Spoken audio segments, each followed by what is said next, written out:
সারা রাত ঠিক আছে চলবে, হুজুর আসছে এখানে, আমার উস্তাদ চলে আসছে, শত শত আলেমদের উস্তাদ, বলেন মারহাবা। তাই যেখানে বড় হুজুর চলে আসছে, আরে বড় লাইট যখন থাকে তখন কুপির বাতির কি চলে নাকি? এখন আর কোনো কথা নাই, শেষ করে দিই। আচ্ছা ঠিক আছে, হুজুর যেতে এই মাত্রই আসছে। এবার আসেন যে কথা বলতেছিলাম, তাহলে মৃত্যুর পরে সব বন্ধ হয়ে যায়, কয়টা আমল বাকি থাকে? তিনটা। এক নম্বরে কি? সদকায়ে জারিয়া। দুই নম্বরে হচ্ছে মানুষের ভালো কথা। তিন নম্বর হচ্ছে নেক সন্তান। এবার আসেন আমি আবার পিছনের দিকে ফিরে যেতে চাই। আমরা যে আল্লাহরে ভালোবাসি তাতে কোনো সন্দেহ আছে? আছে? সবচেয়ে বেশি আমরা ভালোবাসি কাকে? আল্লাহ বলেন ঈমানদার যারা তারা সবচেয়ে বেশি আমি আল্লাহকে ভালোবাসে। এবার আল্লাহ বললেন ফামান কানা ইয়ারজু লিকা রাব্বিহি, যারা আমি আল্লাহর সাথে সাক্ষাৎ করতে চাই। এখন আল্লাহর সাথে সাক্ষাৎ হবে আমাদের জান্নাতে। কোথায়? যেরকম কোথায়? আব্দুল কাদের জিলানী রাহমাতুল্লাহ আলাইহি বলতেন, একটা শের বলতেন, জান্নাত ও দোজখ সে আর রব क्या करो, जन्नत और दोज़ख से और रब क्या करो, आरज़ू है मैं तुझसे देखा करूं, आरज़ू है मैं तुझसे देखा करूं। আল্লাহ জান্নাত দিয়ে আমি কি করব আর জাহান্নাম দিয়ে আমি কি করব? তোমারে যদি না পাই জান্নাত আমার দরকার নাই। আপনারা এই দোয়া করেন না। আব্দুল কাদের জিলানীর সাথে আল্লাহর সম্পর্ক ছিল বড় বেশি, আর আমাদের সাথে কি অনেক গভীর সম্পর্ক। নামাজি ঠিক মতো হই না, আল্লাহ দেখুন আল্লাহ জাহান্নাম জান্নাত চাই না, দিয়ে দিও জাহান্নাম। আব্দুল কাদের জিলানী রাহমাতুল্লাহ আলাইহি আল্লাহরে বলেন আল্লাহ জান্নাত দিয়ে কি করব? আল্লাহ দিয়ে দিও জাহান্নামও, যদি তোমারে পাই জান্নাত দরকার নাই, জাহান্নামও থাইকাও তোমারে পাইলে আমি খুশি। জোরে কোন সুবহানাল্লাহ। আর আমরা যদি এই কথা কই হিতে বিপরীত হয়ে যাবে। একবার বিয়ে করছে, বিয়ে করার সময় বাপে বিয়ে করাইছে, বাপে কইছে মেয়ে দেখছে, ছেলে কইছে আর দেখার দরকার নাই। এখন যখন বিয়ে করছে, বিয়ে করার পরে পছন্দ না, চিন্তা করছে কি করি না করি, যাক বাপে যখন করাইছে করে সহ্য করে থাকি। একদিন এই বউ চলে গেছে বাপের বাড়ি, বাপের বাড়িতে গিয়ে অভিমান করছে। এটা হলো একটা। আরেকটা হলো এক লোক বিয়ে করছে তার পছন্দ মতো, একবারে তারা সারা বাঁচেই না। মাইনছে দোকান বন্ধ করে রাত 10টার পরে, হ্যাঁ মাগরিব পরে দোকান বন্ধ করে দেয়। আছে না বউ পাগল যারা, এখন এরা বউ পাগল হইয়া এরা এত তাড়াতাড়ি দোকান বন্ধ করে দেয়। এখন তার স্ত্রী বাপের বাড়ি থেকে তার বউ অভিমান করছে। তো যে ব্যক্তি পছন্দ করে অভিমান করছে, পছন্দ করে বিয়ে করছে, তার বউ যখন অভিমান করছে, শ্বশুর বাড়ি চলে যাওয়ার পরে তার বউ অভিমান করছে। কি অভিমান? যে তুমি আমারে এসে তারপরে নিয়ে যাও, যদি তুমি আমারে না নিয়ে যাও তাহলে আমি একলা যাইতাম না, তুমি আয়ো। জামাই কইছে ঠিক আছে তোমার লাগে আমি যাইতে রাজি, মিষ্টি সিষ্টি লইয়া, এরপরে বড় বড় কাতলা মাছ, বোয়াল মাছ, মিষ্টি, এরপরে শাড়ি, বিভিন্ন কিছু লইয়া, পান জর্দা সুপারি সব লয়ে গেছে। এরপরে তারে বোঝায় বাজায় আবার আনছে বাড়িতে। এখন তার পছন্দ হয়েছে, তার সাথে মিল আছে দেখি তো তার বউরে আবার আনছে, ঠিক কিনা? ওই যে আরেক ছেলের কথা বলছিলাম, পছন্দ হয় নাই, মানে হ্যাঁ আসার পর থেকে খালি জ্বালা আর জ্বালা, গজব আর গজব। এখন দাজ্জাল মার্কা বলি তো বিপদ আছে তো। এখন এই বউ অভিমান করছে, তুমি আমারে না লয়ে গেলে আমি যাইতাম না, দুনতাম না একান না। যখন এই কথা কইছে, জামাই কয় আলহামদুলিল্লাহ, আল্লাহ তুমি আমার আযাব থেকে বাঁচায় দিলে, আল্লাহ এত সুখ আমার জীবনে আর আমি পাই নাই। জোরে কোন ঠিক না? ঠিক। আর তো জোরে কোন কি আর আনে না। আমি তো মনে মনে চাইছিলাম, কিন্তু বাপ মা বিয়ে করেছে কিছু কইতাছি না। তুই যে হেন আছে দিন এই বালা আসো, যা থাক, আমি একটু আরামে থাকি, কয়টা দিন শান্তি মতো ঘুমামু। জোরে কোন ঠিক না? ঠিক। ঠিক তেমনি আল্লাহর সাথে আমাদের সম্পর্ক এখনো হয় নাই, নামাজের খবর নাই। আমরা যদি দোয়া করি জান্নাত ও দুজখ সে ইয়া রব क्या करो, আরজু है मैं तुझसे देखा करो। আল্লাহ জান্নাত দিয়ে কি কোনো দরকার নাই, জান্নাতে দিও।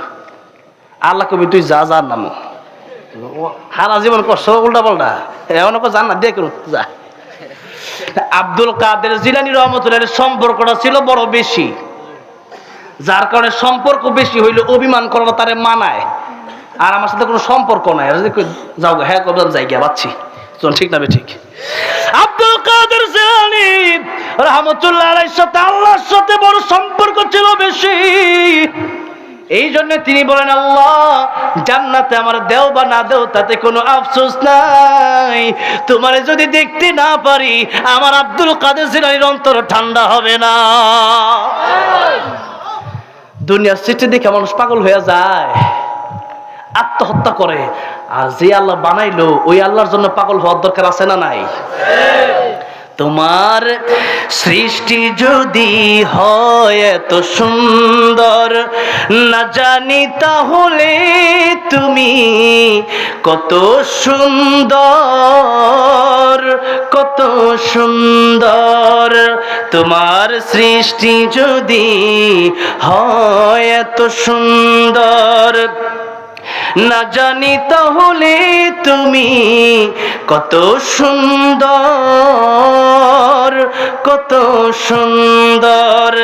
দুনিয়া সুন্দর, মানুষ সুন্দর, আসমান সুন্দর, জমিন সুন্দর, সুন্দরে সুন্দরে পাল্লা।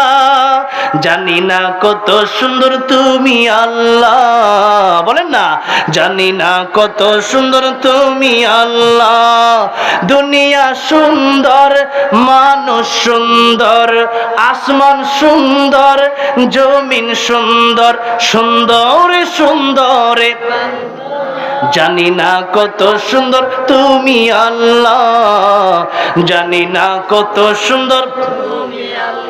ঝর্ণা ছুটে চলে একে বেঁকে পৃথিবীর বুকে কত ছবি আঁকে। নদীর ওই কলতানে সাগরের গর্জনে ঢেউয়ে ঢেউয়ে দেয় পাল্লা। জানি না কত সুন্দর তুমি আল্লাহ, জানি না কত সুন্দর। জোরে কোন সুবহানাল্লাহ, আর চিৎকার মেরে পড়েন সুবহানাল্লাহ। এই জান্নাতে যাওয়ার পরে আল্লাহ রাব্বুল আলামিন জান্নাতীদেরকে জিজ্ঞাসা করবেন, জান্নাতীরা রে, জান্নাতে আসার পরে তোমাদের কি কোনো আশা আকাঙ্ক্ষা আরো আছে? জান্নাতীরা বলবে, আল্লাহ তাআলা জান্নাতে আসার পর কোরআনে যা আপনি বর্ণনা করেছিলেন তার চাইতে 97 গুণ বেশি আমরা পেয়েছি। জোরে কোন সুবহানাল্লাহ। কিন্তু সবাই কিন্তু শুধু জান্নাতের জন্য ইবাদত করে না।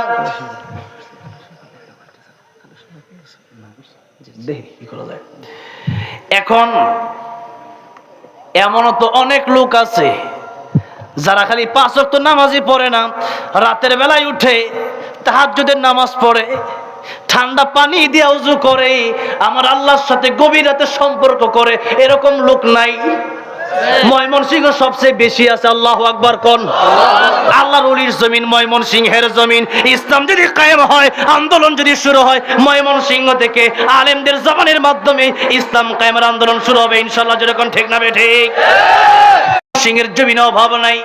আল্লাহর ওলিদেরকে কদর করবেন, কদর না করলে কি যে সম্পদ হারাবেন তা তখন বুঝবেন যখন চলে যাবে। আর আমরা বাংলাদেশের মানুষ যখন চলে যায় তখন কদর করি, থাকতে আমরা কদর করতে জানি না।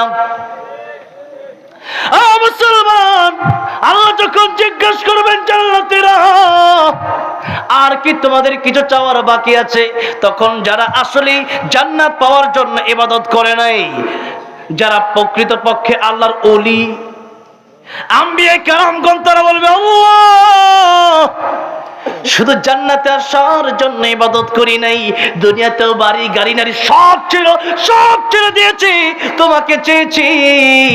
আল্লাহ তাআলা তোমরা যতক্ষণ পর্যন্ত না দেখব ততক্ষণ পর্যন্ত জান্নাতে এসেও আমরা পরিতৃপ্ত হব না। আল্লাহ বলবেন, জান্নাতীরা আজকে আমি আল্লাহ তোমাদের সামনে দেখা দিয়ে দেব। অনেক লম্বা ঘটনা, এত বড় ঘটনা বলা আমার ইচ্ছা না। সর্বপ্রথম দাউদ নবী কোরআন থেকে তেলাওয়াত করবেন, তেলাওয়াত শেষ হবে, আমার নবীর কোরআন তেলাওয়াত শুরু হবে সূরা ইয়াসিন থেকে। সূরা ইয়াসিনের তেলাওয়াত আমার নবী শেষ করবে, মানুষ তেলাওয়াত শুনবে, হাজার হাজার বছর চলে যাবে, কোরআন তেলাওয়াতের মজা কোনোদিন শেষ হবে না। কত শিল্পী কত গান গাইলো, এই গান এত মজা লাগে না? সূরা ফাতিহা প্রত্যেক দিন শুনি, খারাপ লাগে না ভালো লাগে? যেরকম আলহামদুলিল্লাহি রাব্বিল আলামিন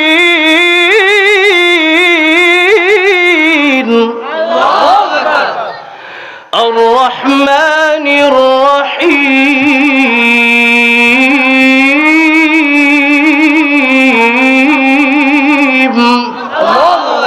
এই যে সূরা ফাতিহা জন্মের পর থেকে নামাজে শুনতেছি, মাহফিলে শুনতেছি, বলেন তো সূরা ফাতিহা যতবার পড়ছে এই পর্যন্ত কেউ কি কিছু ইমাম সাহেব হুজুর এই সূরা বাদ দিয়ে অন্য সূরা পড়েন? কেউ বলছে কোনোদিন?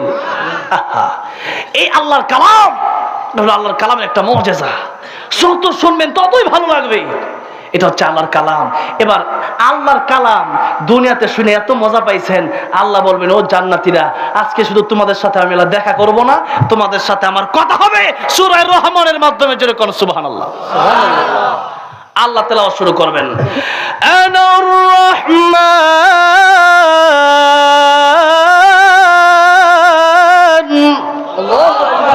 আল্লামাল কুরআন।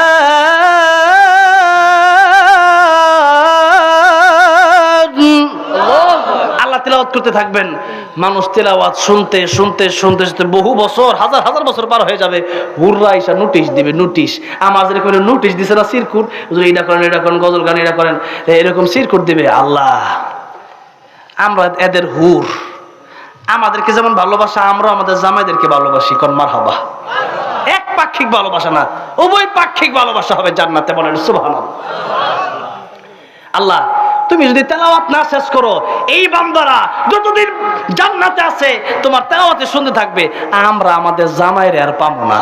আল্লাহ, মাহফিল শেষ করে আমাদের জামাইরে আমাদের কাছে পাঠাও। আল্লাহ বলবেন ঠিক আছে, মাহফিল শেষ হলো। বলেন সুবহানাল্লাহ। হ্যাঁ,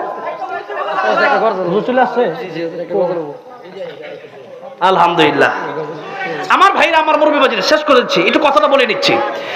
আল্লাহ বললেন যদি আমার দেখা তোমরা পেতে চাও, ফালিয়ামাল আমালান সালিহা, তোমরা নেক আমল করো, ওয়ালা ইউশরিক বিইবাদাতি রাব্বিহি আহাদা, এবং আল্লাহর ইবাদত যে করবা আল্লাহর সাথে কোনো শরীক রাখা যাবে। আপনারা মনে রাখবেন, নারে তাকবীর, আল্লাহু আকবার, নারে জয় স্বাগত, প্রভুবাসীর পক্ষ থেকে লাল গোলাপ শুভেচ্ছা, মাহফিলের পক্ষ থেকে লাল গোলাপ শুভেচ্ছা, নারে তাকবীর, আল্লাহু আকবার। এত আসছে আপনারা আল্লাহু আকবার বললেন, বাতিলের জম আসছে। হিজবুত তাওহীদ যারা দেখলে থর থর করে কাঁপে, জোরে করে আল্লাহু আকবার, আল্লাহু আকবার, লিল্লাহি তাকবীর, আল্লাহু আকবার। আল কোরআনের আলো, মুফতি রিজওয়ান রফিকি সাহেব, মুফতি রিজওয়ান রফিকি সাহেবের আগমন, লিল্লাহি তাকবীর। আলহামদুলিল্লাহ। আমি যদিও বয়স অনেক বড়, আমার অনেক বিপদের সময় আমার ভাই আমার পক্ষে ছিলেন, আলহামদুলিল্লাহ বলেন। লম্বা সময় একটা সম্পর্ক আমার সাথে, এবং আমি নিজেও ইউটিউবে আমার ভাইয়ের আলোচনাগুলি শুনি। যখন শুনি না যে শয়তান হিজবুত তাওহীদ গুলার বিপক্ষে যখন কথা বলে, এত ভালো লাগে। এবং আমার মাদ্রাসা এবং ভাইয়ের মাদ্রাসা 5 মিনিটের দূরত্ব মাত্র। কয় মিনিট? 5 মিনিট, বুটবাজার, আমাদের একই এলাকায়। আলহামদুলিল্লাহ মাঝে মধ্যে দেখা হয়। এখন এই মাহফিলের সময় আসলে পরে একবারে দেখা হয় না। কেন? প্রোগ্রাম থাকে বিভিন্ন জায়গায়। আমি তো এত বেশি করতে পারি না। আলহামদুলিল্লাহ, আল্লাহ হুজুরকে এত সম্মান দিয়েছেন, দিনে 4টা-5টা চলে। কথাটা বুঝেন নাই? আল্লাহ আরো সম্মান বাড়ায় দেন, বলেন আমিন। আল্লাহ এই কণ্ঠে আরো বারাকা দান করেন, বলেন আমিন। আল্লাহ হুজুরকে আরো নেক হায়াত দান করেন, বলেন আমিন। আমি তো আর ওয়াজ করবো না, এখানে রাত 12টার উপরে বাজে। আর আসার আগে কথা হয়েছে, হুজুর আপনি যতক্ষণ না আসতেছেন ততক্ষণ আমি চালাবো ইনশাল্লাহ। হ্যাঁ, এখন এত রাতে 12টার পর হুজুর কখন ওয়াজে বসবে? হ্যাঁ, সারা রাত ঠিক আছে, চলবে। হুজুর আসছে এখানে, আমার উস্তাদ চলে আসছে, শত শত আলেমদের উস্তাদ, বলেন মারহাবা। তাই যেখানে বড় হুজুর চলে আসছে, আরে বড় লাইট যখন থাকে তখন কুপির বাতির কি চলে নাকি? এখন আর কোনো কথা নাই, শেষ করে দিই। আচ্ছা ঠিক আছে, হুজুর যেতে এই মাত্রই আসছে। হুজুর বলছে আর একটু 5-6 মিনিট, ঠিক আছে? হ্যাঁ, ও মদিনার মাটি রে, এটা শুনবেন, ঠিক আছে বলতেছি, তবে একটু ধৈর্য ধরে বসেন। আলহামদুলিল্লাহ, এতক্ষণ তো আমি আজকে আসলে আমি খুবই প্রচন্ড অসুস্থ, 100 ডিগ্রি জ্বর, কথাই আমার মুখ দিয়ে বের হচ্ছে না। এখন হবে আসল ওয়াজ, দেখবেন হুঙ্কার কাকে বলে। আলহামদুলিল্লাহ, 1 নম্বর কি বলেছিলাম? সদকায়ে জারিয়া। 2 নম্বর বলেছিলাম ভালো কথা। তাহলে এখন থেকে গীবত চলবে, পরনিন্দা চলবে, নাকি ভালো ভালো কথা চলবে? এখন থেকে চলবে কোরআনের আয়াত আমরা মানুষকে শিখাবো, হাদিসের কথাগুলো আমরা মানুষের কাছে পৌঁছায় দেব। এরপরে 3 নম্বর কথা হচ্ছে, এই মাদ্রাসা যেহেতু এখানে আছে, আপনাদের সন্তানগুলোকে কোরআন শেখানোর দরকার আছে না নাই? সন্তানগুলোকে কোরআন শেখাবেন। সর্বোপরি কথা হচ্ছে, আমি তো যেহেতু হুজুর চলে আসছে, এই জন্য আমি আর লম্বা করলাম না। মাহফিল থেকে যাওয়ার আগে 1000 হোক, 2000 হোক, 5000 হোক, ময়মনসিংহের মানুষের টাকা কম থাকতে পারে, কিন্তু তাদের মনটা বড় করে দিয়েছেন কে? এই জন্যে আমরা আল্লাহর ব্যাংকে কিছু টাকা পয়সা রেখে যাব। মানদাল্লাযী ইউকরিদুল্লাহ করদান হাসানা, আল্লাহ কি কিছু দিতে রাজি আছেন না নাই? আমি চাইলেও তো আমার আপনারা দিবেন। এখন আল্লাহ যেহেতু চায়, তাহলে আল্লাহকে দেওয়ার দরকার আছে না নাই? এই সমস্ত সন্তানগুলোর জন্য এই মাদ্রাসাটা আমি দেখে আসছি, কাজ মনে হয় অনেক দিন আগে থেকে বাকি আছে। আলহামদুলিল্লাহ, এখানে যারা অতিথিরা ছিলেন বলছে নাকি কাজ শুরু করবে আবার নতুন করে। আলহামদুলিল্লাহ, খুশি হয়েছি। কিন্তু 10 মিলে করি কাজ, হারিয়ে যেতে নাহি লাজ। আমরা যদি এক একজন কাজ করি তাহলে কষ্ট হয়ে যাবে। সবাই যদি মিলেমিশে কাজ করি, ঐক্যবদ্ধ হয়ে কাজ করি, কাজটা খুব সহজ হয়ে যাবে। এই জন্য এই মাদ্রাসার পক্ষে আমরা থাকবো। এই মাদ্রাসার জন্য আমরা যে যাবে পারি, জানে পারি, মানে পারি, না দিতে পারলেও যাদের আছে তাদেরকে বলবো যে আপনারা মাদ্রাসার জন্য একটু দান করেন। রাজি আছেন না নাই? আছেন? আল্লাহ কবুল করেন, বলেন আমিন। দোয়া চাই আমার জন্য, আল্লাহ যেন আমাকে শিফায়ে কামেল আজলা দান করেন। আবারও দেখা হবে ইনশাআল্লাহ কখনো ফুলবাড়িয়াতে আসলে, ময়মনসিংহ আসলে, এই বছর প্রায় মাহফিলে ময়মনসিংহ। আল্লাহ যেন আমরা ভালো রাখেন, কোরআনের কথা আরো বেশি বেশি বলার তৌফিক দান করেন। আসসালামু আলাইকুম ওয়া রাহমাতুল্লাহি ওয়া বারাকাতুহু। এবং শান্ত মেজাজে বসে যান। এখনই হযরত বয়ান করবে। হযরতের বয়ানের আগে আমাদের অত্র মাদ্রাসার সেক্রেটারি অ্যাডভোকেট হাবিবুর রহমান হাবিবুল্লাহ মাদ্রাসার আইভাই রিপোর্ট আপনাদেরকে শোনাবেন। আসসালামু আলাইকুম। আমি মাত্র 1 মিনিট দেব, দয়া করে কেউ উঠবেন না প্লিজ।